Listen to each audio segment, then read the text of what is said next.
Hello everyone, आप सभी लोगों का स्वागत है टीचिंग परीक्षा के आज के इस वीडियो में, जिसमें फ्रेंड्स हम लोग बिहार 7th फेज शिक्षक भर्ती के लिए general studies, current affair, reasoning और इसके अलावा जो आप लोगों से जनरल नॉलेज के क्वेश्चंस पूछे जाते हैं उनकी प्रैक्टिस कर रहे हैं। पिछला जो लेक्चर मैंने लिया था परसों के दिन आप लोगों का, आप लोगों ने उसके ऊपर में भरपूर प्रतिसाद दिया है। आप लोगों ने बहुत ज्यादा उसको सराहा है, पसंद किया है।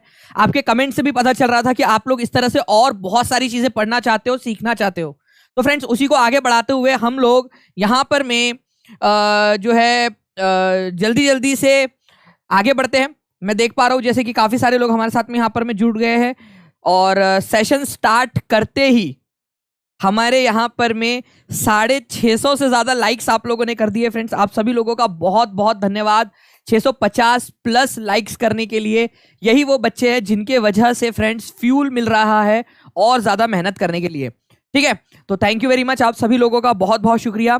और जल्दी जल्दी से जहां जहां भी आप लोग शेयर कर सकते हो अपने दोस्तों के साथ में, टेलीग्राम, फेसबुक, व्हाट्सएप, इंस्टाग्राम, जहां जहां शेयर कर सकते हो अपने कहाँ लगा सकते हो आप लोग, अपने व्हाट्सएप के स्टेटस के ऊपर में लगा सकते हो, जहां जहां कर सकते हो जल्दी जल्दी से आप लोग वहां पर में शेयर कर देंगे। फरहान आज जी, क्लासेस कब कब होती है वो आपको ना, वो एक नंबर है उसके ऊपर में कॉल करूंगा, आपको पता चल जाएगा कि पेड में कब कब होती है। Thank you very much. चलिए बताइए, पहले क्वेश्चन का आंसर यहां पर मैं आप लोगों को बताना है। ठीक है, इस क्वेश्चन का आंसर आप सभी लोग करेंगे। बहुत ही इंटरेस्टिंग सा क्वेश्चन है आपका। इस क्वेश्चन का आंसर कीजिए। Who among the following was the one of the speakers after Jawaharlal Nehru to address the parliament in the midnight of 15th August 1947?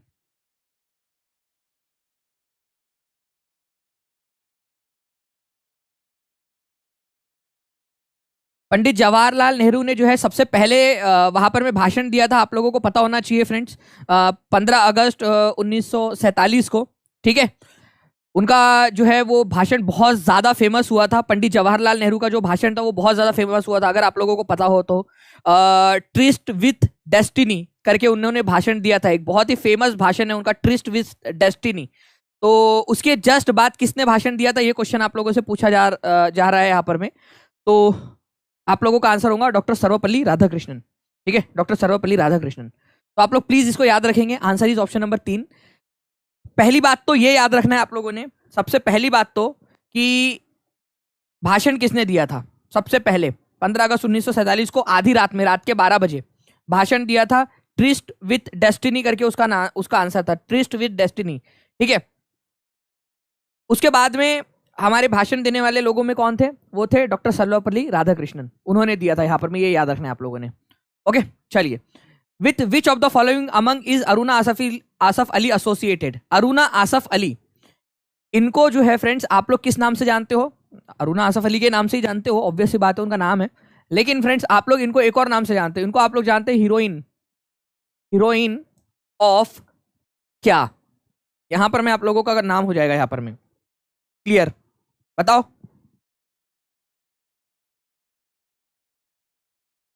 हाँ, ग्रैंड ओल्ड लेडी ऑफ, आप लोग हमारे भारत के जो है नेशनल मूवमेंट के रूप में भी आप इनको बोलते हो। ठीक है, लेकिन हीरोइन किस, उस आंदोलन की हीरोइन माना जाता है उनको। ठीक है, तो अरुणा आसफ अली, ये याद रखेंगे आप लोग। क्विट इंडिया मूवमेंट, भारत छोड़ो आंदोलन के समय में इन्होंने जो है क्या किया था, बहुत ही बेहतरीन काम किया था। इसी वजह से क्विट इंडिया मूवमेंट के समय की इनको जो है हीरोइन माना जाता है, क्विट इंडिया मूवमेंट की हीरोइन। आपको पता है एक मैदान है मुंबई के अंदर में, बॉम्बे में, उस मैदान का नाम बता सकते हो आप लोग? बॉम्बे के अंदर में एक मैदान है जहां पर में इन्होंने तिरंगा फहराया था। वो क्वेश्चन पूछा गया था आप लोगों से केबीसी के अंदर में। ठीक है, तो गोवालिया टैंक मैदान है वो, गोवालिया टैंक मैदान, गोवालिया टैंक मैदान, यहां पर में उन्होंने तिरंगा फहराया था। ठीक है, झंडा फहराया था उन्होंने, क्योंकि बाकी लोगों को तो अरेस्ट कर लिया गया था, सब लोगों को, बड़े बड़े जो नेता थे। तो इन्होंने क्या किया था, कमान संभाली थी और गोवालिया टैंक मैदान के ऊपर में उन्होंने झंडा फहराया था। तो ये भी एक इंपॉर्टेंट क्वेश्चन आप लोगों का बन जाता है। तो इसको याद रखना है आप लोगों ने, क्विट इंडिया मूवमेंट से ये रिलेटेड है। ये वन ऑफ दी वुमेन है। आप लोगों की 5 महिलाओं को केवल भारत रत्न मिला है, उनमें से ये एक है। ठीक है, 5 महिलाओं को भारत रत्न से सम्मानित किया गया है, तो उन्हीं में से एक ये भी है जिनको भारत रत्न से सम्मानित किया गया है, अरुणा आसफ अली। ठीक है, भारत छोड़ो आंदोलन से रिलेटेड है। भारत छोड़ो आंदोलन कब हुआ था आप लोगों का? भारत छोड़ो आंदोलन कब हुआ था, जल्दी जल्दी से ये भी बता देंगे आप सभी लोग। भारत छोड़ो आंदोलन, ठीक है। भारत छोड़ो आंदोलन जो है, भारत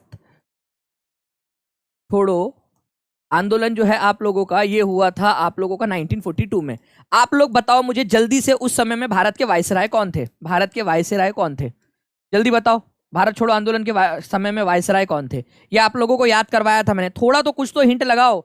और जल्दी जल्दी से लाइक एंड शेयर भी करते रहेंगे फ्रेंड्स, सभी लोग जितने भी लोग देख रहे हैं जल्दी जल्दी से लाइक एंड शेयर करते रहेंगे सेशन को, ताकि इसी तरीके से मैं आप लोगों को और भी चीजें याद करवाता रहूं। जो बच्चा रोज लेक्चर देखेगा, रिविजन करेगा, वो बच्चा सारी चीजें याद कर जाएगा। जैसे देखो यहाँ पर मैं देख रहा हूं कि लोग लिख रहे हैं लिनलित गो, याद हो गया ना आप लोगों को ट्रिक से? भारत छोड़ो और जाओ, गो, लिनलित गो।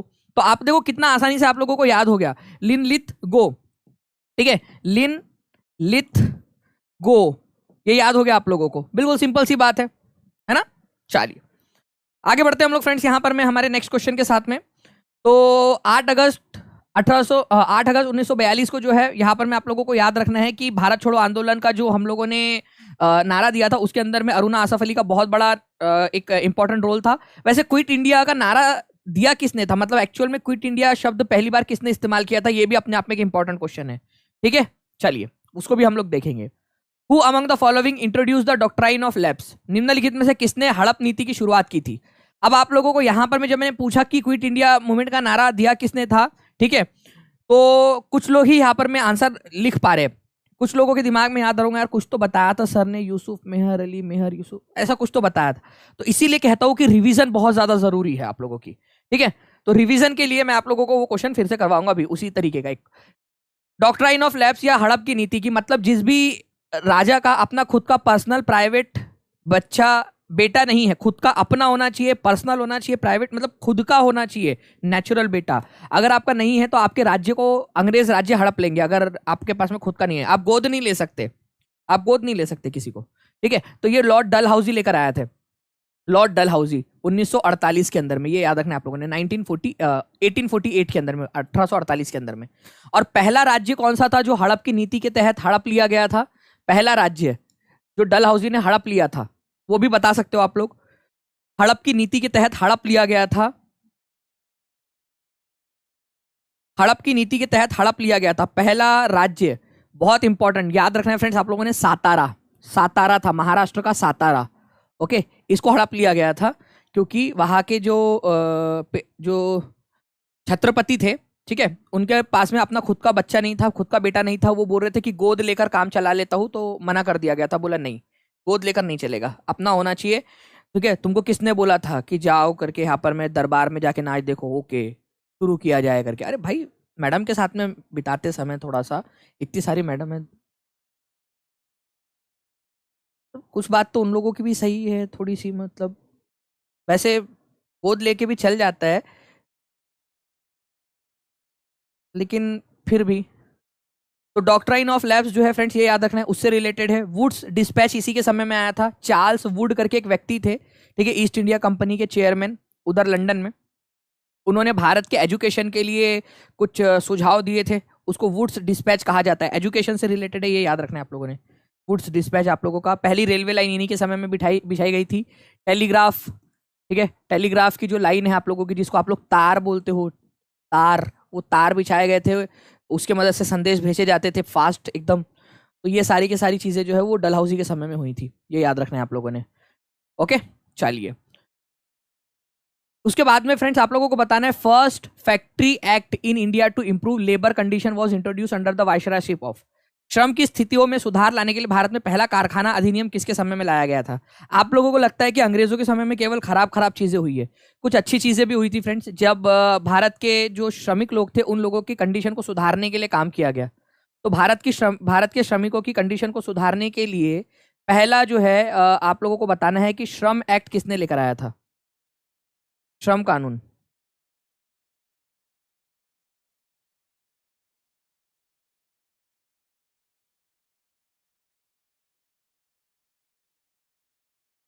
ये वही व्यक्ति था फ्रेंड्स जिसका दिल भारत के लिए धड़कता था, ठीक है। उस व्यक्ति ने भारत के लिए कहा था एक बार कि मेरा दिल जितना अपने देश के लिए धड़कता है ना, उससे ज्यादा मेरा दिल भारत के लिए धड़कता है, भारत के लिए धड़कता है। लॉर्ड रिपन, ठीक है, लॉर्ड रिपन, भारत के लिए इसका दिल धड़कता था। इसने कहा था खुल्लम खुल्ला पब्लिक में कहा था कि मेरा दिल जितना अपने खुद के देश के लिए धड़कता है उससे ज्यादा मेरा दिल भारत के लिए धड़कता है। भारत के लिए उसने बहुत सारी चीजें की है, ठीक है। तो याद रखेंगे आप लोग फ्रेंड्स यहाँ पर मैं कि लॉर्ड रिपन इन्होंने फर्स्ट जो है फैक्ट्री एक्ट लेकर आया था 1881 के अंदर में, ठीक है। इसके अलावा इन्होंने जो है भारत में एजुकेशन को, प्राइमरी एजुकेशन को स्पेशली बढ़ावा देने के लिए हंटर कमीशन का स्थापना की थी, ठीक है, 1882 में एजुकेशन के लिए। ये भी क्वेश्चन बन सकता है आप लोगों का, ठीक है, कि एजुकेशन को बढ़ावा देने के लिए हंटर कमीशन किसके समय में बनाया गया था। हंटर कमीशन इनकी मैडम इंडिया की होंगी सर। हाँ यार अंशिका, ये तो मैंने सोचा ही नहीं बिल्कुल भी। बात तो इनकी सही है, ये तो दिमाग में आया ही नहीं मेरे कभी कि ऐसा भी तो हो सकता है। पूछूंगा कभी मैं इनसे मतलब क्या था। मैं तो इतने दिनों से मतलब यही समझ रहा था कि मतलब सही में बोल रहे करके ये, ठीक है, चलो कोई नहीं।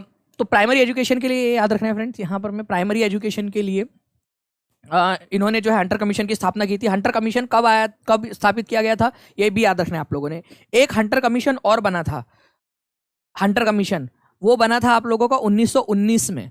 एक हंटर कमीशन वो जालियनवाला बाग हत्याकांड की जांच के लिए बनाया गया था, हंटर कमीशन। वो उसका भी नाम हंटर कमीशन था, तो उसमें कंफ्यूज मत होना आप लोग। जालियनवाला बाग की जांच करने के लिए अंग्रेजों के द्वारा जो कमीशन बनाया गया था उसका नाम भी हंटर कमीशन था, ठीक है। उसको हम लोग व्हाइट वॉश कमीशन भी बोलते हो यहाँ पर में, कि सब दाग धुल गए यहाँ पर में उन लोगों के, सब लोगों को बेगुनाह साबित कर दिया था उसने। ओके चलिए, बाकी हंटर कमीशन एजुकेशन के लिए 1882 के अंदर में। इल्बर्ट बिल किसके समय में आया था, ये क्वेश्चन आप लोगों का बहुत बार, ये DSSB वालों का जो है ना गोद लिया हुआ क्वेश्चन है। हो सकता है BPSC वाले भी इसको बहुत बार आप लोगों से पूछ ले। इल्बर्ट बिल कि जो लोग इंडियन है, ठीक है, और जो लोग गोरे हैं, ठीक है, और वो जज बन गए, तो जो जजेस थे, इंडियन जजेस और यूरोपियन जजेस, उनमें उनके अधिकारों में भिन्नता थी। इंडियन जजेस को कम अधिकार थे, यूरोपियन जजेस को ज्यादा अधिकार थे। अब जज में तो ऐसे भेदभाव नहीं करना चाहिए ना यार, करना चाहिए कि आप लोग बताओ, करना चाहिए कि ऐसे जज में भेदभाव। तो जजेस के अंदर में जो भेदभाव किया गया था उसको हटाने के लिए, उसको खत्म करने के लिए इल्बर्ट बिल लाया गया था कि जजेस में समानता आ जाए, न्यायिक व्यवस्था में समानता आ जाए, ठीक है। भारत के भारतीय व्यक्ति पढ़ लिख कर, ठीक है, बढ़िया से जज बन गया है, और उसके अंदर में भी तुम उसके साथ में भेदभाव कर रहे हो, ये तो तुम्हारे मतलब एकदम दोगलापन दिखा रहा है ना।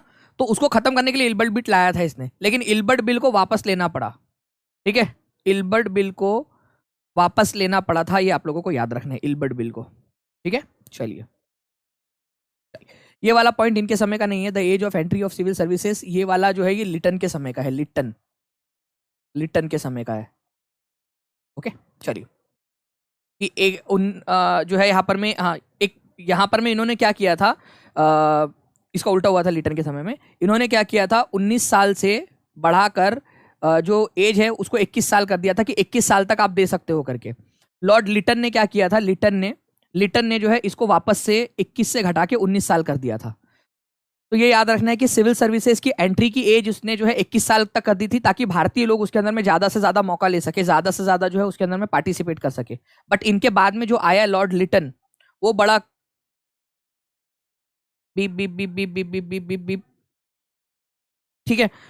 उसने क्या किया, उसने जो है ना बहुत सारे कांड किए। बेटा तू मिलना मत मुझे ऊपर में, नहीं तो समझ जा, तुझे और सफेद कर दूंगा, लाल कर दूंगा, ठीक है। 21 से घटाकर वापस से 19 कर दिया था उसने, भारतीय लोग आना पाए करके उसमें।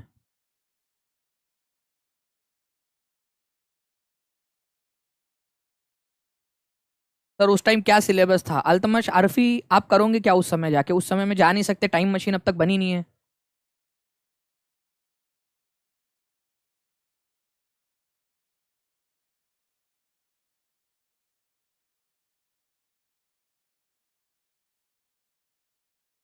सही, इसका आंसर क्या होगा आप लोगों का।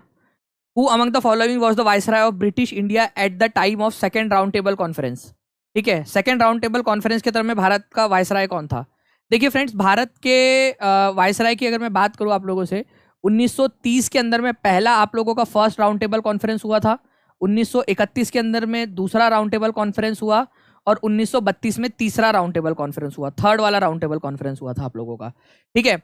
अब लॉर्ड लिनलिथगो तो हो नहीं सकते, क्यों नहीं हो सकते, ऑप्शन एलिमिनेशन की निंजा टेक्निक लगाओ। लॉर्ड लिनलिथगो क्यों नहीं हो सकते, ये टेक्निक लगाओ आप लोग, बताओ पहले क्यों, क्यों नहीं हो सकते ये।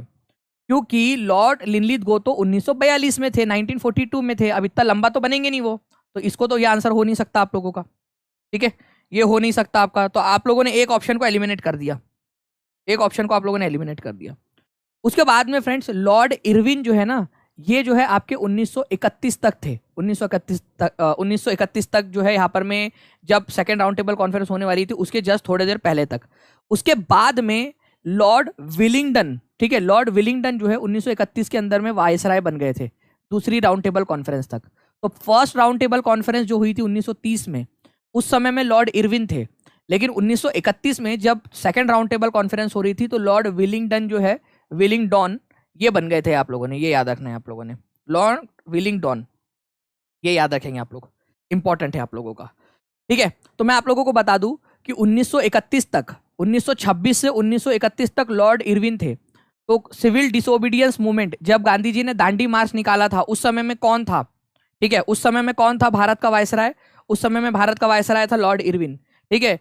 भारत के अंदर में जब साइमन कमीशन आया उस समय में भारत का वायसराय कौन था, ठीक है, ओके, भारत का वायसराय कौन था, ठीक है, लॉर्ड इरविन। इसके अलावा जब पहला गोलमेज सम्मेलन हुआ उस समय में कौन था, लॉर्ड इरविन। गांधी जी की जो संधि हुई थी, गांधी इरविन पैक्ट, वो इन्हीं के साथ में हुई थी, लॉर्ड इरविन के साथ में 1931 में। लेकिन दूसरा गोलमेज सम्मेलन हो पाता उससे पहले ही इनको हटा दिया गया था, ठीक है, उनके जगह पे लॉर्ड विलिंगडन आ गए थे, लॉर्ड विलिंगडन, ठीक है, दूसरा गोलमेज सम्मेलन के समय में। इन्हीं के समय में भारत सरकार अधिनियम 1935, गवर्नमेंट ऑफ इंडिया एक्ट 1935 पास हुआ था, ठीक है, ये भी याद रखेंगे आप लोग। चलिए, ऐसे ही अगर आप लोग चाहते हो फ्रेंड्स की बहुत सारी जानकारी आप लोगों को देता रहूं मैं और आपका एग्जाम अच्छे से क्लियर हो जाए, ठीक है, तो जल्दी जल्दी से आप सभी लोग इस सेशन को लाइक भी कर देंगे। जैसे मैं देख पा रहा हूँ यहाँ पर में 1000 से भी ज्यादा बच्चों ने लाइक कर दिया है अब तक। जल्दी जल्दी से लाइक एंड शेयर करते रहेंगे फ्रेंड्स, ताकि ऐसे ही आप लोगों के लिए आगे भी इसको करवाता रहूँ। ये वाली स्लाइड टेलीग्राम पे डाल देना, ठीक है, मैं दानिश शेख जो टेलीग्राम ग्रुप है उस पर डाल दूंगा, DANISHSHEIKH, स्पेलिंग ठीक से लिखना, ठीक है, आपको मिल जाएगा वहां पर, मैं डाल देता हूँ, अभी डाल देता हूँ थोड़ी देर। लॉर्ड लिनलिथगो, ठीक है, आप लोगों को पता है अगस्त प्रस्ताव और क्रिप्स मिशन और क्विट इंडिया मूवमेंट इन्हीं के समय में हुआ था, ठीक है। चलिए, who was the first British viceroy of India, Bharat का पहला ब्रिटिश वायसराय कौन था, वायसराय। देखिए, वायसराय वाली जो पोस्ट है ना, ये बनाई गई थी आप लोगों की 1858 के अंदर में, 1858 के अंदर में। उससे पहले वायसराय को जो है गवर्नर जनरल ऑफ इंडिया कहा जाता था, गवर्नर जनरल ऑफ इंडिया कहा जाता था, ठीक है, गवर्नर जनरल ऑफ इंडिया, जीजी ऑफ इंडिया, ठीक है। उससे पहले वायसराय की पोस्ट बनाई गई 1858 के अंदर में, और लॉर्ड कैनिंग जो है ये आखिरी गवर्नर जनरल ऑफ इंडिया थे और वही पहले वायसराय भी बने, लॉर्ड कैनिंग। तो ये याद रखना, ये बहुत ही इंपॉर्टेंट वाला क्वेश्चन है आप लोगों का, एग्जाम के अंदर में आप लोगों से पूछा जा सकता है। फर्स्ट वायसराय ऑफ इंडिया, ठीक है, लॉर्ड कैनिंग। विलियम बेंटिक जो है ये पहले गवर्नर जनरल ऑफ इंडिया थे, फर्स्ट। अगर पहले गवर्नर जनरल ऑफ इंडिया पूछ लिया जाए आप लोगों से तो आंसर क्या करोगे, पहले गवर्नर जनरल ऑफ इंडिया कौन थे, वायसराय नहीं, पहले गवर्नर जनरल ऑफ इंडिया 1833 के अंदर में बने थे ये, 1833 में। उससे पहले वो बंगाल के गवर्नर थे, ठीक है। तो गवर्नर जनरल ऑफ इंडिया पहले कौन बने थे, लॉर्ड विलियम बेंटिक। ये भी याद रखना है आप लोगों ने, इंपॉर्टेंट है। जी हाँ फरहानाज जी, ठीक है। तो विलियम बेंटिक 1833 के अंदर में गवर्नर जनरल ऑफ इंडिया बने थे, ठीक है। फिर गवर्नर जनरल ऑफ इंडिया की ही पोस्ट चलती रही। 1858 के अंदर में गवर्नर जनरल का नाम बदल के वायसराय कर दिया गया और लॉर्ड कैनिंग जो है वो पहले वायसराय बन गए। ये भी याद रखेंगे आप लोग, ठीक है। आंसर होगा आप लोगों का ऑप्शन नंबर 1, लॉर्ड कैनिंग, ठीक है। तो इसको याद रखना है, गवर्नर जनरल की पोस्ट का नाम बदल के वायसराय कब किया गया था, 1858 के अंदर में। ये भी एक इंपॉर्टेंट पॉइंट है। अच्छा, ये जो गवर्नमेंट ऑफ इंडिया एक्ट 1858 आया था, 1858, इसके जरिए जो ईस्ट इंडिया कंपनी थी उसके सारे अधिकार किसको दे दिए गए, ईस्ट इंडिया कंपनी के सारे अधिकार किसको दे दिए गए थे। पहले भारत पर ईस्ट इंडिया कंपनी जो है राज करती थी। ईस्ट इंडिया कंपनी के अधिकार किसको दे दिए गए, ईस्ट इंडिया कंपनी के सारे अधिकार जो है वो ब्रिटिश क्राउन को दे दिए गए थे। ब्रिटेन की जो सत्ता है उसको दे दिए गए थे, ब्रिटिश क्राउन को। ब्रिटिश क्राउन ऐसा शब्द बोला जाता है ब्रिटिश क्राउन को, बट बेसिकली जो ब्रिटेन में सरकार है उसको दे दिए गए थे। ब्रिटिश क्राउन बोला जाता है टेक्निकल शब्द में उसको, ओके। चलिए, ये याद रखना है आप लोगों ने थोड़ा सा। अच्छा, 1857 का विद्रोह किसके समय में हुआ था, कौन थे भारत के गवर्नर जनरल जिसके समय में 1857 का विद्रोह हुआ था।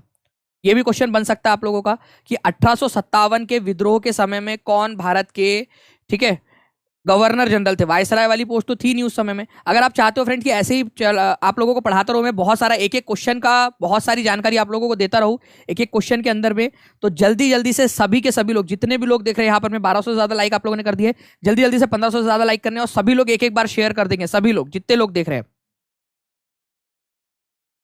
सभी के सभी लोग जल्दी जल्दी से शेयर मार देंगे जी। तो लॉर्ड कैनिंग के समय में ही हुई थी सिपाही म्यूटिनी 1857 की। वो उस समय में भारत के गवर्नर जनरल थे, ये याद रखना है आप लोगों ने।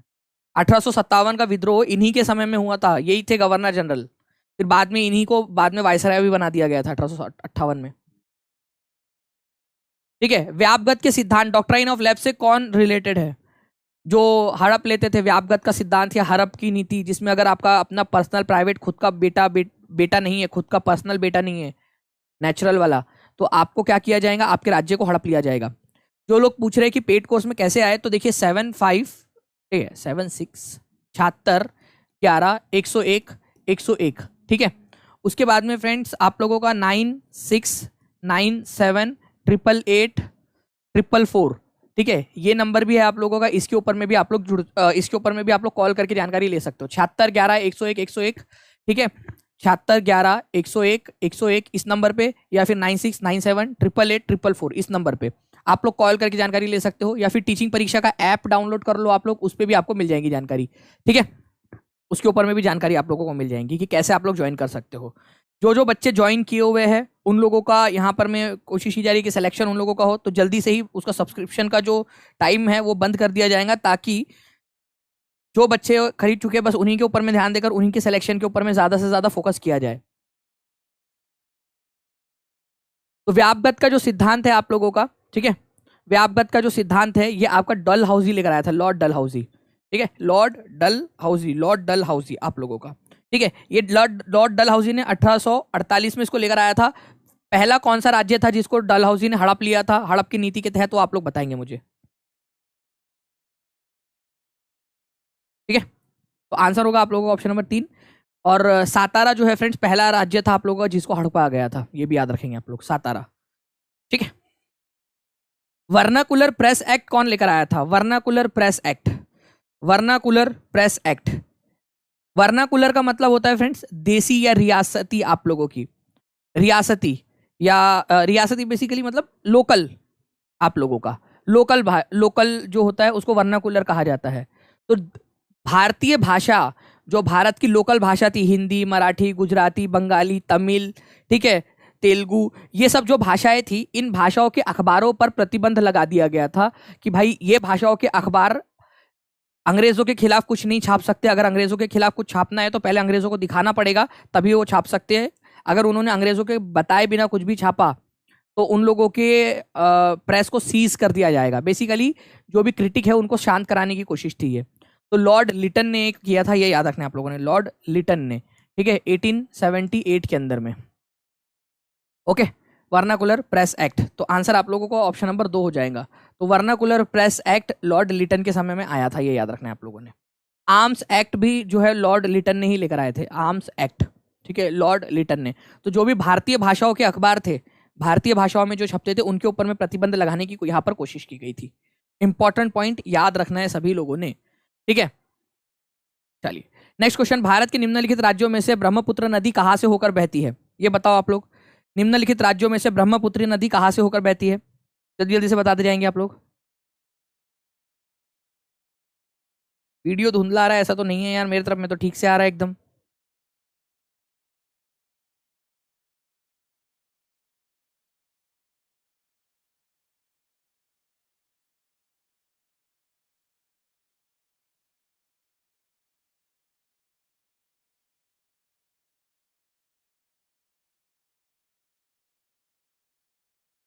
बहुत बढ़िया। देखिए फ्रेंड्स, सबसे पहले जो है ना ये अरुणाचल प्रदेश के अंदर में एंटर करती है, ठीक है। ब्रह्मपुत्र नदी जो है ये अरुणाचल प्रदेश के अंदर में एंटर करती है, और उसके बाद में आसाम से होकर फिर ये बांग्लादेश में चली जाती है, ठीक है, बांग्लादेश के अंदर में चली जाती है, बांग्लादेश के अंदर में चली जाती है। तो प्लीज इसको थोड़ा सा याद रखना है आप लोगों ने कि ये नदी आप लोगों का तिब्बत के अंदर में से निकलती है। यहाँ पर में चेमा युंगडुंग ग्लेशियर है नाम इसका, चेमा युंगडुंग युंगडुंग ग्लेशियर वहां से निकलती है, ये तिब्बत में से, ओके, चाइना में से, चाइना तिब्बत में से। फिर यहाँ से ये नदी जो है यारलुंग सैंगपो नाम से इसको यहाँ पर में जो है इसको जाना जाता है, यारलुंग सैंगपो नाम से भी इसको जानते हो आप लोग इस नदी को। ये नदी जो है यहाँ पर में यांगपा दर्रा है आपका, यांगपा दर्रा, यांगपा पास, वहां से भारत के अंदर में एंटर करती है, ठीक है। यांगपा पास जो है वहां से भारत के अंदर में एंटर करती है ये नदी, ये याद रखेंगे आप सभी लोग। और उसके बाद में फिर अरुणाचल प्रदेश में एंटर करती है और फिर आसाम से फिर बांग्लादेश के अंदर में चली जाती है ब्रह्मपुत्र नदी। तो ये एक इंपॉर्टेंट पॉइंट है आप लोगों का, ठीक है, ये याद रखना है आप लोगों ने। यहाँ पर में आप देख सकते हो भारत में डाक सूचकांक संख्या पिन कोड में अंकों की संख्या कितनी होती है? आप लोगों का जो पिन कोड है उसमें पिन कोड की संख्या कितनी होती है?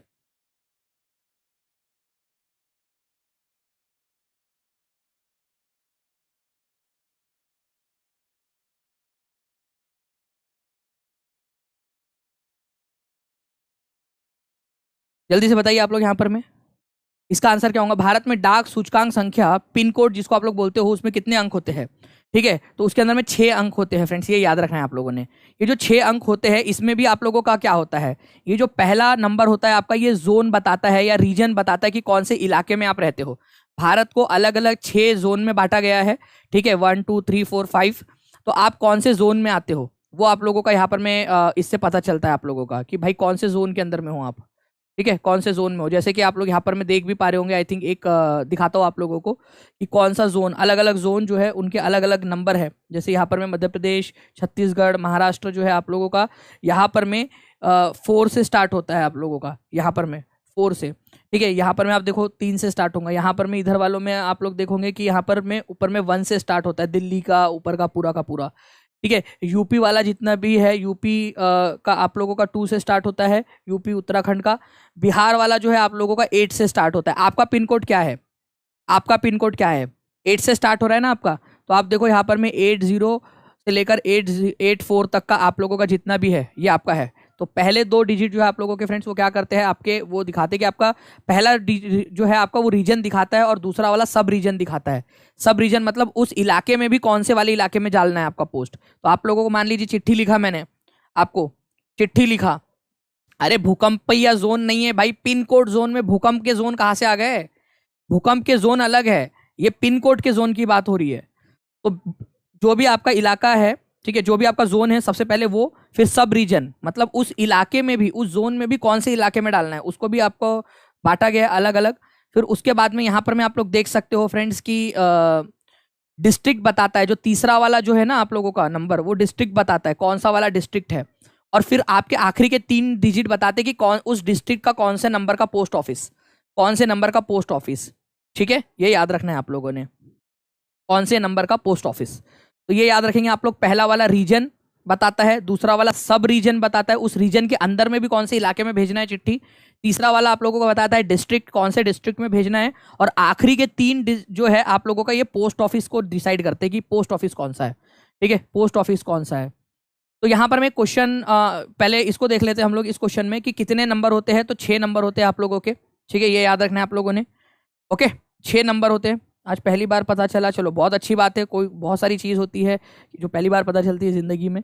इस क्वेश्चन का आंसर करो। और postal address has a 6 digit postal index number, pin number एक पोस्ट एड्रेस है, ठीक है। तो फर्स्ट 2 डिजिट जो है वो तो रीजन बता दिए, ठीक है, पहले 2 डिजिट ने कि भाई ये वाला इलाका और उसमें भी कौन से वाले रीजन में भेजना है अपने को, ये रीजन और उसका सब रीजन। आपसे बोल रहा है तीसरा वाला कौन क्या चीज बताता है, तीसरा वाला क्या बताता है, ये आप लोग बताओ कमेंट में जल्दी से, सभी लोग जल्दी से। और देखो यहाँ पर में फ्रेंड्स 1300 से ज्यादा लाइक्स हो चुके हैं। जल्दी जल्दी से आप सभी लोग 1500 से प्लस लाइक कर देंगे सभी के सभी। अगर आप लोगों को लगता है कि ऐसे आप लोगों के लिए और भी ज्यादा मेहनत करके आप लोगों को पढ़ाया जाए तो जल्दी से सभी लोग।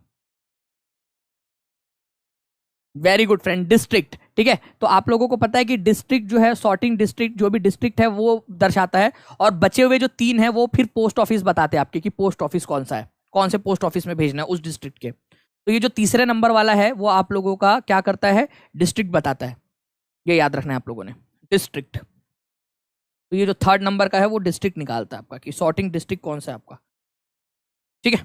चलिए आगे बढ़ते हैं हम लोग। यहाँ पर में आप लोगों के जैसे कि ये एक पिन कोड है, आप लोग इस पिन कोड की मदद से जा सकते हो कि कहाँ कहाँ पर में आप लोग जाओगे करके, ठीक है, इस पिन कोड की मदद से ऐसे पता चल सकता है कि कौन से इलाके का है वो पिन कोड।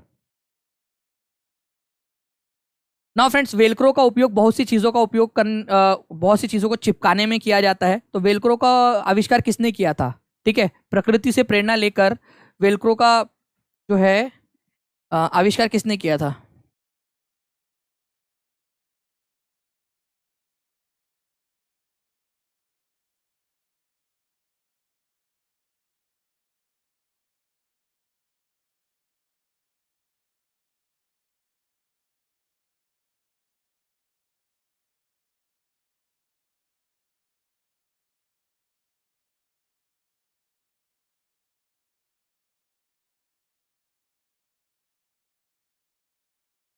ठीक है, तो आप लोगों का आंसर क्या हो जाएगा फ्रेंड्स यहाँ पर में? Isaac Asimov, Ronald Ross, George Mistral, Gregor Mendel. Mendel भाई साहब तो वो थे जो मटर के दानों को छिल रहे थे। ठीक है, मटर के दानों का ठीक है, जेनेटिक्स के जनक इनको माना जाता है। ठीक है, जॉर्ज मिस्ट्रल आप लोगों का आंसर हो जाएगा यहाँ पर में। ठीक है, जॉर्ज मिस्ट्रल। तो जॉर्ज मिस्ट्रल जो थे, इन्होंने क्या किया था, इन्होंने प्रकृति से प्रेरणा लेकर कि भाई ऐसे चिपकाया भी जा सकता है। तो जब जब वेलक्रो देखो आप लोग, ठीक है, जब जब भी आप लोग इस तरीके से देखो ये चिपकाने वाला, आप आपके जूतों में, सैंडल के अंदर में चिपकाते हो ना, या फिर बहुत सारी चीज़ों को ऐसे आप लोग चिपका देते हो, तो इन्होंने प्रकृति से प्रेरणा लेकर जो है क्या किया था कि भाई बहुत सारे ऐसे यहाँ पर में हुक हो और यहाँ पर में छोटे छोटे से बाल के समान जो है चीज़ें हो जो एक दूसरे में जाकर फिट हो जाए। तो प्रकृति से प्रेरणा लेकर उन्होंने वेलक्रो बनाया था जॉर्ज मेस्ट्रल ने। जल्दी से सभी लोग लिख देंगे, और जब जब देखो जहां जहां घर में जो जो चीज़ें दिखे आपको चिपकाने वाली, वहां वहां पर में क्या करो आप लोग, जॉर्ज मिस्टल भाई साहब को जाकर सलामी दे दो एक बार। ठीक है, कि जॉर्ज मिस्टल ने ये बात बताया था आप लोगों को। ठीक है, ये इस चीज़ के बारे में उन्होंने आविष्कार किया था इस चीज़ का। चलिए नेक्स्ट क्वेश्चन की तरफ में आगे बढ़ते हैं। किसने क्विट इंडिया मूवमेंट शब्द का जो है सबसे पहले इस्तेमाल किया था? अब मैं इसका पोल दे रहा हूँ और आगे मैं कुछ नहीं कह रहा इसमें आपको।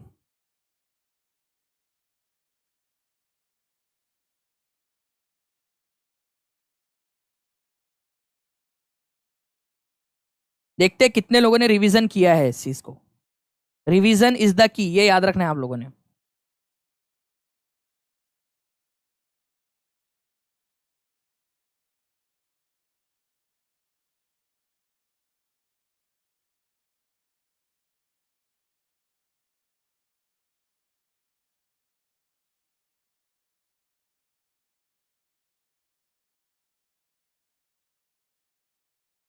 Very good. देखिए फ्रेंड्स, आंसर होगा आप लोगों का यूसुफ मेहर अली। ठीक है, ये आप लोगों का बीपीएससी के ऑलरेडी एग्जाम के अंदर में आ चुका है और पिछले लेक्चर के अंदर में मैंने इसको करवाया भी था। फिर भी अभी देखिए 74% लोगों ने ही यहाँ पर में इसका सही आंसर किया है।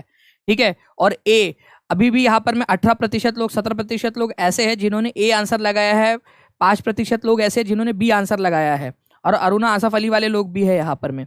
ठीक है, तो केवल 74% लोग ऐसे हैं जिन्होंने इसका आंसर सी लगाया है आप लोगों का, जबकि आपको पिछले लेक्चर में मैंने करवाया था। तो इसी वजह से कह रहा हूं आप लोगों से कि रिवीजन इज द की। लंबे समय तक याद रखना है आप लोगों को, ये रिवीजन करते रहना पड़ेगा। तो आपको याद रखना है कि भारत अंग्रेजों भारत छोड़ो और साइमन गो बैक दोनों नारा देने वाले कौन है? यूसुफ मेहर अली। ये बहुत ही इंपॉर्टेंट पॉइंट है आपका। ठीक है, यूसुफ मेहर अली ने ये नारे दिए थे। यूसुफ मेहर अली बीपीएससी में आ चुका है और बीपीएससी ने भी यूसुफ मेहर अली को ही एक्सेप्ट किया था। अगर आप लोगों को एग्जाम के अंदर में सही करना है तो आप लोगों ने यही आंसर लगाना पड़ेगा, क्योंकि बीपीएससी ऑलरेडी इसको सही नंबर दे चुका है अपने पिछले एग्जाम के अंदर में। ठीक है, ये याद रखेंगे आप सभी लोग। ओके, ऑलरेडी ये क्वेश्चन आ चुका है आप लोगों का बीपीएससी के अंदर में, और यूसुफ मेहर अली को आंसर माना गया था। अलग अलग नारे हैं। डू और डाई का नारा किसने दिया था? करो या मरो का नारा, तो ये महात्मा गांधी ने दिया था। ठीक है, पंडित जवाहरलाल नेहरू ने कौन सा नारा दिया था? पूर्ण स्वराज का नारा दिया था 1929 में, 1929 के अंदर में लाहौर अधिवेशन में। भारत मरता है तो कौन रहेगा? Who lives if Bharat India dies, अगर भारत मर गया तो फिर बचेगा कौन? ऐसा इन्होंने कहा था। आराम हराम है। ठीक है, ये इन्होंने कहा था, आराम जो है वो हराम है, ये भी पंडित जवाहरलाल नेहरू ने कहा था। लाला लाजपत राय ने कहा था कि मेरे ऊपर में जो लाठियां बरसाई गई है ना, वो अंग्रेजों के ताबूत की आखिरी कील साबित होंगी, मतलब अंग्रेजों को भारत से निकालने में, ठीक है, वो उसकी उसमें सहायता करेंगी। जो लाठियां उनके ऊपर में बरसाई गई थी जिसके कारण उनकी मौत हो गई थी, साइमन कमीशन का विरोध करते करते इनके ऊपर में लाठियां बरसाई गई थी जब ये साइमन कमीशन का विरोध कर रहे थे उस समय में लाहौर के अंदर में, और बहुत गंभीर रूप से घायल हो गए थे वो। सुभाष चंद्र बोस जय हिंद का नारा दिया था, दिल्ली चलो का नारा दिया था, तुम मुझे खून दो मैं तुम्हें आज़ादी दूंगा, ये सुभाष चंद्र बोस के नारे थे। राधा के शिक्षक यह अवलोकन करते हैं कि राधा को श्याम पट्ट पढ़ने में कठिनाई हो रही है। मैं भी यहाँ पर मैं शिक्षक हूँ, मैं भी देखता हूँ मेरे वाले बच्चों को जो है श्याम श्याम का उल्टा क्या होता है, सफेद पट्ट पढ़ने में उनको कठिनाई होती है कई बार, कि सर दिखाई नहीं दे रहा, सर दिखाई नहीं दे रहा, जबकि उनके पास में एक बटन होता है जिससे स्क्रीन का रिजोल्यूशन बढ़ाया जा सकता है। ठीक है, स्क्रीन का अगर आपने वो बढ़ा लिया तो उससे क्या होता है, आप लोगों का बेसिकली क्लैरिटी बढ़ जाती है स्क्रीन की। वो इंटरनेट स्पीड पे भी डिपेंड करता है।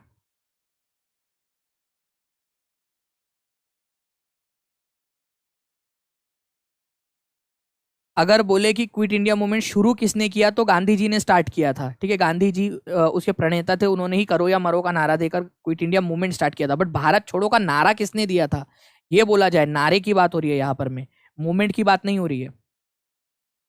ठीक है, तो विटामिन ए की कमी है यहाँ पर में, उसके अंदर में विटामिन ए की, विटामिन ए जो है फ्रेंड्स ये आंखों की रोशनी के लिए इंपॉर्टेंट होता है। ठीक है, विटामिन ए, तो विटामिन ए युक्त उसने खाना खाना चाहिए, यहाँ पर विटामिन ए युक्त खाना खाना चाहिए उसने। विटामिन ए जो है वो क्या करता है, आप लोगों के विजन को, ठीक है, उसको बढ़ाता है। अगर आपके बॉडी के अंदर में विटामिन ए की कमी हो जाएंगी तो आपको देखने में भी कमी हो देखने में दिक्कत हो सकती है। तो आप गाजर खाइए, ठीक है, स्पिनच खाइए, दूध पियो, अंडे खाओ, ठीक है, लिवर फिश वगैरह, इसके अंदर में आप लोगों को जो है बहुत अच्छी खासी मात्रा के अंदर में विटामिन ए मिल जाता है। ठीक है, एक ये था आप लोगों का, ऑलरेडी मैंने दानिश शेख जो टेलीग्राम ग्रुप है उसके ऊपर मैं आपके साथ में शेयर किया हुआ है, वहां से भी आप लोग इसको देख सकते हो। ठीक है, ये पूरा का पूरा शेयर किया था ना कि विटामिन ए जो है इससे क्या होता है, कमजोर दृष्टि होती है। ठीक है, दृष्टिहीनता की भी दिक्कत हो सकती है। जो आप लोगों का एक आप लोग रतौंधी जिसको बोलते हो, ठीक है, रतौंधी, वो भी विटामिन ए की कमी के कारण होता है। जी बिल्कुल आशुतोष कुमार जी, वो भी मैं करवा दूंगा एक लेक्चर के अंदर में पूरा का पूरा। टेलीग्राम के ऊपर में रखी हुई है ये पिक, आप जाके देखोगे दानिश शेख टेलीग्राम ग्रुप के ऊपर में आपको मिल जाएगा। ठीक है, कौन सा वन्य जीव संरक्षण क्षेत्र हंगुल मृग के संरक्षण को प्रसिद्ध, हंगुल मृग के संरक्षण के लिए प्रसिद्ध है, हंगुल के लिए?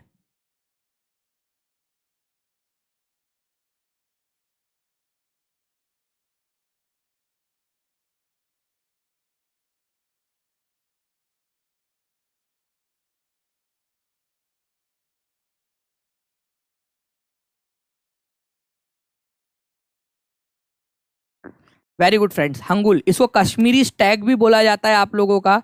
ठीक है, कश्मीर स्टैग के नाम से भी इसको जानते हो आप लोग, कश्मीर स्टैग। ठीक है, कश्मीर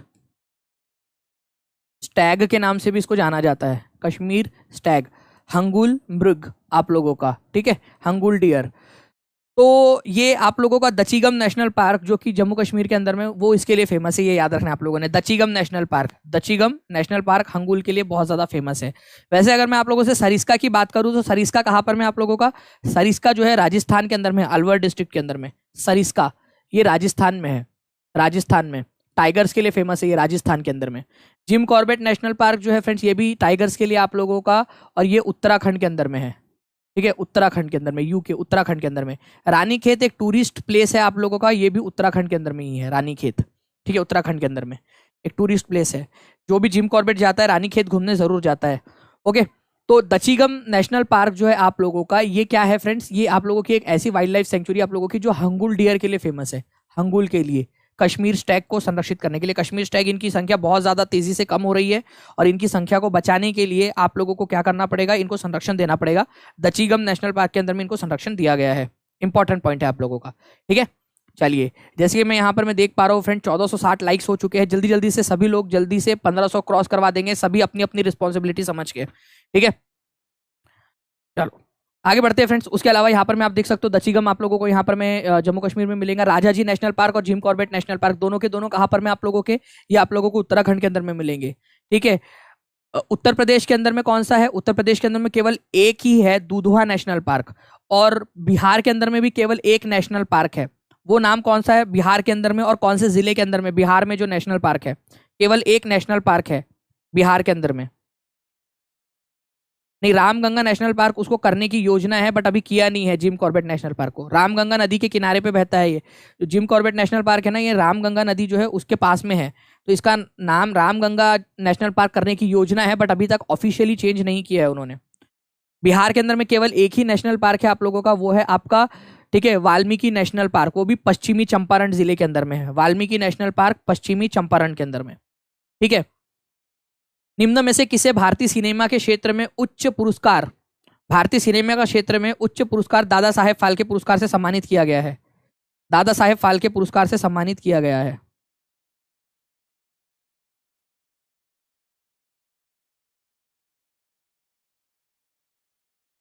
देखिए फ्रेंड्स, दादा साहेब फाल्के, पहली बात तो दादा साहेब फाल्के कौन थे? दादा साहेब फाल्के वह थे जिन्होंने भारत की पहली मूवी बनाई थी, ठीक है, राजा हरिश्चंद्र। ठीक है, तो राजा हरिश्चंद्र नाम की पहली मूवी 1913 में बनाने वाले दादा साहेब फाल्के, ठीक है, इनका जन्म हुआ था 1869 के अंदर में। तो उनकी जन्म शताब्दी मतलब 1969 के अंदर में दादा साहेब फाल्के पुरस्कार देने की शुरुआत हुई थी। तो 2020 का जो दादा साहेब फाल्के पुरस्कार है वो अब जाकर दिया गया, 2022 में जाकर दिया गया, कुछ समय पहले, ठीक है, 2022 के अंदर में जो लेटेस्ट वाला है 2020 का अब जाकर दिया गया। मतलब हम लोग 2 साल 3 साल पीछे चल रहे हैं अभी भी, ठीक है। तो ये याद रखना है आप लोगों ने, ये दिया गया है फ्रेंड्स आशा पारेख को, आशा पारेख, ठीक है। और ये आप लोग जानते हो कि मैंने जब ये आई थी न्यूज़, तभी मैंने जो है क्या किया था, इसको आप लोगों के लिए डाला था। तो आप लोग टीचिंग परीक्षा चैनल को सब्सक्राइब जरूर कर लीजिए फ्रेंड, जितने भी लोग हैं टीचिंग परीक्षा चैनल को, सभी के सभी लोग जो है अभी तक जिन्होंने नहीं किया है वो सब्सक्राइब कर लेंगे। आपका जो कम्युनिटी सेक्शन है उसके अंदर में भी काफी सारी चीजें डालते हैं। आज ही मैंने एक वीडियो डाला है आप लोगों का, टीचिंग परीक्षा में जाओगे आप लोग, आप लोगों को वीडियो सेक्शन के अंदर में जो वीडियो सेक्शन है आपका, वहां पर मैं आपको एक वीडियो मिलेगा, ठीक है, लॉन्जिट्यूड लैटिट्यूड वाला। कितने लोगों ने देखा वो लॉन्जिट्यूड लैटिट्यूड का वीडियो? अभी देखना, जस्ट ये वीडियो खत्म होने के बाद में जाना और वो वीडियो देखना आप लोग, ठीक है, ओके। लॉन्जिट्यूड लैटिट्यूड वाला वीडियो अभी देखना आप लोग, उसके अंदर में बहुत अच्छे तरीके से मैंने आपको समझाया है कि टाइम कैसे निकालते हैं, ठीक है, टाइम जोन कैसे निकाला जाता है, वो आप लोगों के एग्जाम में पूछा जा सकता है, बहुत ही इंपॉर्टेंट वाला पॉइंट है वो, ठीक है। मैंने पेड क्लास के अंदर में पढ़ाया था, ठीक है, उसकी वीडियो आप लोगों के लिए अवेलेबल करवा के दी है आप लोगों के लिए, ताकि आप लोग बहुत अच्छे से उसको कर सके। तो जितने भी लोगों ने देखा है बहुत अच्छी बात है, जिन्होंने नहीं देखा है वो जाकर जरूर देखना आप लोग, ठीक है। हाँ, वो पर्दे में रहने दो, पर्दा ना उठाओ, वही वाली, ठीक है। तो 52वां दादा साहेब फाल्के पुरस्कार आशा पारेख को दिया गया है यहाँ पर में, ये याद रखना है आप लोगों ने, ठीक है। दादा साहेब फाल्के पुरस्कार 2022 का 2022 में दिया गया है, 2020 का अब जाकर, ओके। दादा साहेब फाल्के पुरस्कार जो है वो राजा हरिश्चंद्र मूवी बनाने वाले हमारे भारत के, ठीक है, दादा साहेब धुंडीराज गोविंद फाल्के, जिनको दादा साहेब फाल्के के नाम से जाना जाता है, उनके नाम पर दिया जाता है। राजा हरिश्चंद्र नाम की मूवी कब बनी थी सबसे पहले? मतलब भारत की पहली मूवी का नाम क्या है? भारत की पहली मूवी का नाम क्या है, ये क्वेश्चन बन सकता है आप लोगों से, ठीक है। बहुत सारी बैच में पढ़ाया है, पीयू पी याद नहीं कौन कौन सी है। जी हाँ बिल्कुल, ठीक है, राजा हरिश्चंद्र, वेरी गुड नेहा परवीन, ठीक है। चलिए, तो ये याद रखना 1913 में बनी थी ये आप लोगों की। इसके अलावा जो है फ्रेंड्स आप लोगों को याद रखना है कि पिछले बार, ठीक है, 2020 वाला जो है इनको दिया गया, लेकिन 2019 का जो है वो रजनीकांत को दिया गया था, और 2018 वाला अमिताभ बच्चन को दिया गया था। तो बस आप लोगों से तो 2020 वाला पूछेंगे, क्योंकि लेटेस्ट में अभी यही है। 2023 आ गया लेकिन अभी तक भी वही है, ठीक है। टीपी स्पेशल एक्स्ट्रा इन्फॉर्मेशन, ठीक है, स्पेशली दानिश शेख सर की तरफ से आप लोगों के लिए, ठीक है। पहली बोलती फिल्म कौन सी थी हमारी, ठीक है, जो साउंड के साथ में थी? आलम आरा, ठीक है। एक प्रिंस था, ठीक है, उनको मैडम से प्यार हो गया था उस मूवी के अंदर में। ये मैडम जो है उनके घर में काम करती थी, उनके बच्चों को संभालती थी, ठीक है, और उनसे प्यार हो गया था। बड़ी मतलब नॉर्मल सी कंडीशन हो सकती है ऐसी कि भाई एक प्रिंस है, बहुत सारी रानियां हैं, ठीक है, एक प्यारी सी जो है लड़की है, वो उसके बच्चों को संभालती है, देख रेख करती है घर की, उससे उस प्रिंस को प्यार हो गया। तो आला मारा मूवी की बेसिकली ये कहानी है आप लोगों की। पहली मूवी थी ये जो साउंड वाली मूवी थी आप लोगों की, आलम आरा, 1931 के अंदर में आई थी आलम आरा मूवी, ठीक है, ये याद रख सकते हो आप लोग, आलम आरा। तो आप लोगों से,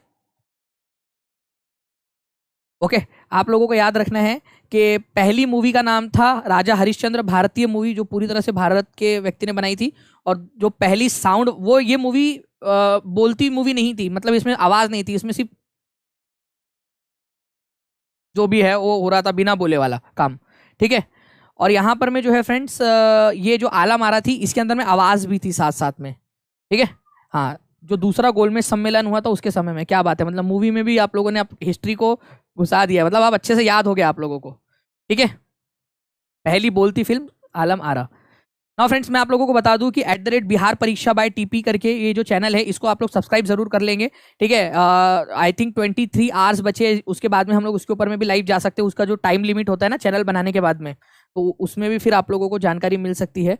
ओके, तो काफ़ी सारे अराउंड मेरे ख्याल से 2000 से ज़्यादा बच्चों ने उसको सब्सक्राइब कर लिया है, और बेल आइकन भी दबा देना आप लोग उसका, ठीक है। जैसे मैं पहला वीडियो डालूंगा आप लोगों को मिल जाएगा। बिहार की जितनी भी राज्य में आयोजित होने वाली परीक्षा है आप लोगों की, बिहार राज्य के अंदर में जो जो भी छोटी छोटी भी एग्जाम आती है आप लोगों की, ठीक है, वो आप लोगों को मैं वहाँ पर मैं उसके बारे में जानकारी भी मिलेंगी, और उसको पढ़ाया भी जाएगा, ताकि आप लोगों के पास में मल्टीपल ऑप्शंस हो। आप जब आप बताओ कि क्या किया है जिंदगी में, तो मैंने ये एग्जाम फोड़े हैं, आप लोग जाके बता सको, ठीक है। टेलीग्राम चैनल क्या है, तो टेलीग्राम चैनल भी यहाँ पर में देख सकते हो। अंचल कुमारी जी आप यहाँ पर में दानिश शेख के नाम से है, ठीक है, DANISHSHEIKH, ऐसे आप सर्च करोगे आपको मिल जाएगा।